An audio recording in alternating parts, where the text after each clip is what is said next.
Good day mga Kakukay Gaming. Sa iba naman ngayon ng ating papakitang build, no? So ipapakita ko yung build ng Fire Sorcerer, no? Itong Fire Sorcerer natin. So pag makita nyo, damage test muna bago ko ipakita yung build. Ayan, nakabuffs na siya. Ayan ang kanyang damage, no? Ayan, paano natin yung sagad. Damage, Firebolt. Ito may summon elemental na. Okay. So large. Okay. So kita nyo yan, no? Oh, from 1M, 2M,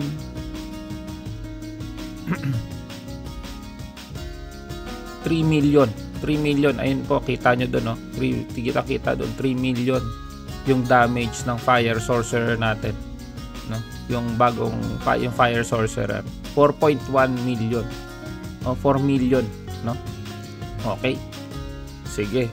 So, pakita ko na yung build, no? So, first for the stats, ayan, ang ginawa ko is 99 int, may onting dex, 40 dex, 30 vit, G80, and lock na 57. Pero mas maganda talaga niyan po is yung lock, sagad nyo, no? Sagad nyo yung lock to 99.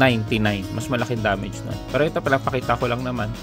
Sa skills, ang skills naman natin, you can just pause, no? So since fire build tayo, so priority natin to max firebolt. Ito place lang to, pandagdag lang to, cold bolt and lightning bolt.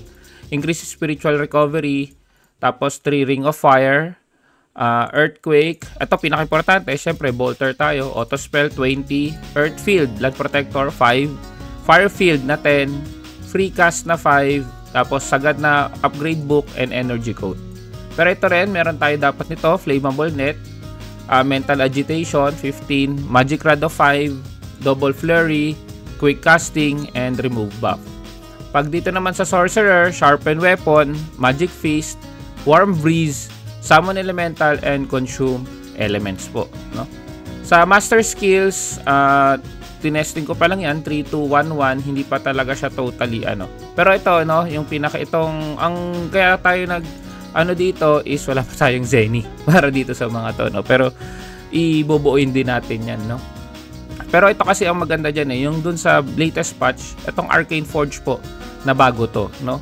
So nag-change na siya, ayan, nakita nyo naman po dyan sa screen, nag-change na yan, nakaka-change na siya ng element, no?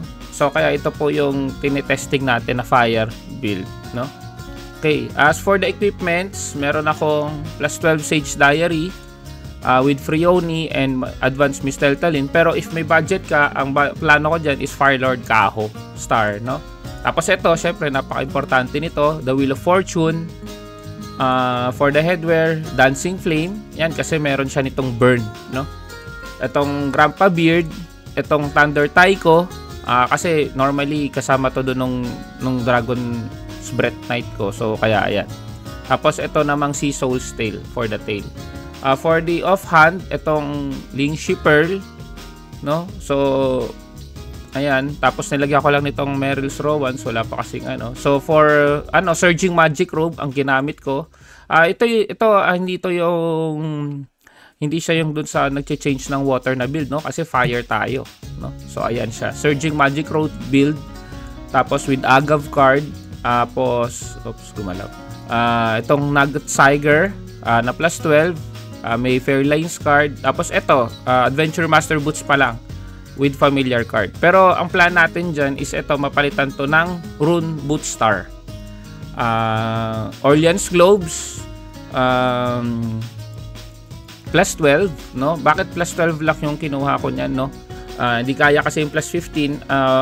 Pero feeling ko kasi, based sa mga nabasa ko, mas malaki yung damage. Kung fire build tayo, mas malaki yung damage nung fire ring pag na plus 15. Pero since ang kaya lang ng budget natin hanggang plus 12, so Orleans Globes plus 12 lang tayo. With Moonlight Trendrillion card, then Pocket Watch, kasi combo yan dito sa, no? Yung may mga attack speed kasi yan. Tapos Greatest General card, no? So combo kasi to dito sa Sage Diary. Okay? So So as for the ano naman po, Acer, no? So Acer, ang priority dyan first is yung auto spell proficiency, yan. Tapos since Firebolt ang favorite natin, Firebolt, yung ito high energy Firebolt, yan din ang high energy Firebolt, Firefield Flames, yan din ang natin niya. Basta para priority nyo muna dyan is yung basta lahat ng may fire damage, no? Basta lahat ng may fire damage. Pero ako, ang inuna ko muna syempre yung auto spell proficiency. Tapos pagkatapos ko noon ng auto spell proficiency, yung double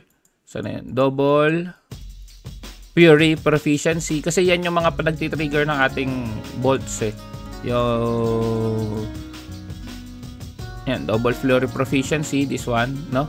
So tapos magic fist, magic fist, ayan, magic fist agility, kailangan nyo rin yan. Tsaka yung crit boost, no? Nilagyan mo rin yung crit boost. Okay. Tapos ang lang dito is lahat ng fire. So ito fire damage, flammable net auto. Ito pala yung kakaiba lang dito, no? Kasi dun sa lightning build wala nito, no? So ito kasi meron dito sa fire build, meron kang flammable net auto, no? Yung kaya natin minax yung kanina nating skill kasi may 2% chance ka to cast flammable net, no? Pagkatapos ng flammable net auto, flammable net proficiency, no? So magkakaroon kasi siya ng extra fire damage pag nananet siya, no? Tapos ito hindi ko pala nakukuha. Ito flammable net empower, di ko pa lang siya nakukuha. Pero yan is nagre-reduce pa ng MDEF, no? Ano pa ba? Yung ito high energy firebolt, dalawa, no? So high energy fire. Tsaka yung mga firebolt masteries. Ito hindi na to kailangan ring of firecast. So yan, Firefield Flames, bakit ko pa rin nilagyan yan? Kasi Firefield yung aming build, no? So ang kasi dito is may tatlo yan. Ayan, tatlong Firefield yan. So 90% chance na ma-burn, no? Kapag pumasok ka. Pag nakita nyo yung sa mga ibang content creators regarding dun sa burning mechanism ng Ragnarok, kapag nakatatlong stack yan, ang laki ng bawas sa MDEF, no? Ang laki ng bawas sa MDEF po nitong Firefield ay pag na-burn. So pag nakita nyo naman kasi meron mamaya papakita ko kung saan dyan yung mga basis ko ng burning, no? Elemental field resistance, okay din yan, pero hindi ko pa nalalagyan yan mga to follow na lang yan kasi hindi naman yan damage Ano pa ba yung kailangan nyo dito? High energy firebolt, yan. Elemental concentration, to kailangan din to, no? So kasi increases yung bolts nyo, no? Black hole, di ko na kinuha yan. Firefield, yan. Magic agility, elemental concentration, noble flurry, yun, crit boost, yung sinabi ko kanina, yan, crit boost, no? Kunin nyo yan kasi nagki-crit yung yan. Tapos ano pa ba?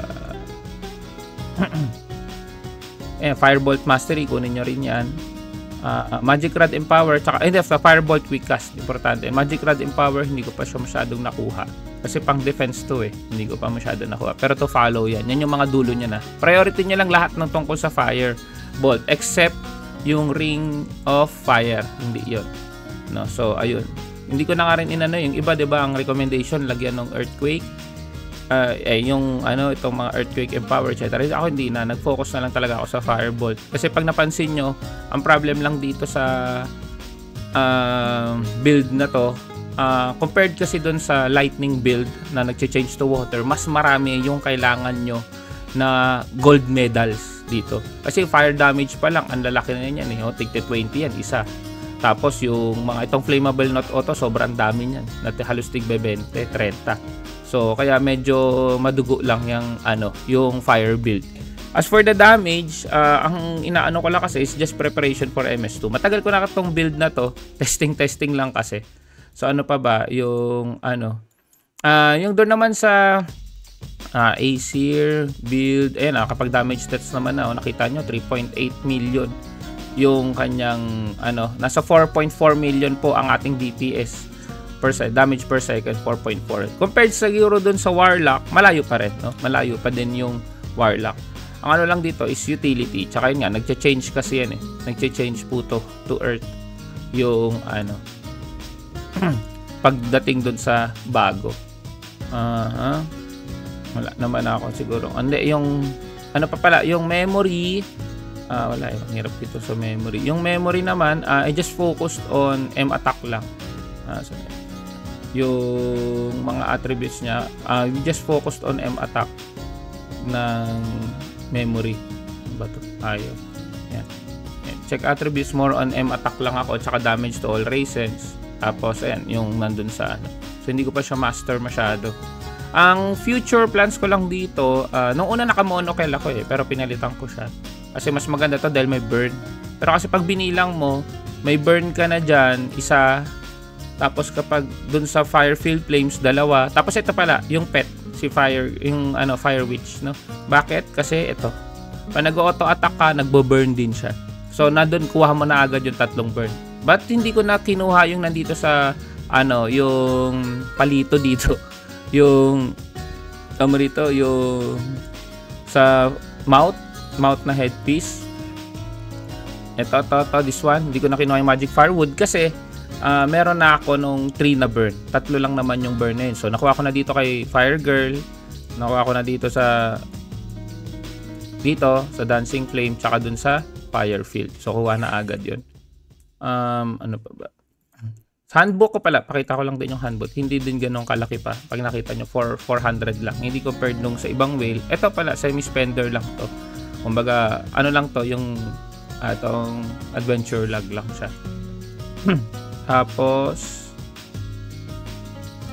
yun lang naman siguro. Yung ano, nakita nyo naman to pag ano, ipapakita ko na lang yung damage dito sa iba. So, ang nakabuffs pala dyan, ito. Yung lahat ng pagkain and yung original whale. Ayan, kita nyo na penetration. So, ayun lang. Ay, hindi, pakita ko rin pala yung stats. Ayan yung stats. Yan ang stats. So, max yung attack speed niya. Yan yung stats. Tapos, penetration, 52.5%. Magic penetration. Variable cast, 20%. Yan, magic damage increase, 63. Medyo mababa lang ignore MDEF, no? 45% lang. Tapos, ayan, bugbog naman yung fire damage. Okay? So, pero ang ano ko dyan, ang plano ko dyan, future plan is, ito, papalitan ko ng, natry ko palitan ng Kaho, Firelord Kaho Star, no? Ito. Yan ang gusto kong palitan. Tsaka ito ng Runeboot Star. Sige. Equipment. Okay na to. Sa tingin ko, okay naman na to equipment na to. Wala naman ng ibang idadagdag dyan. So, yun lang. Thank you and peace out.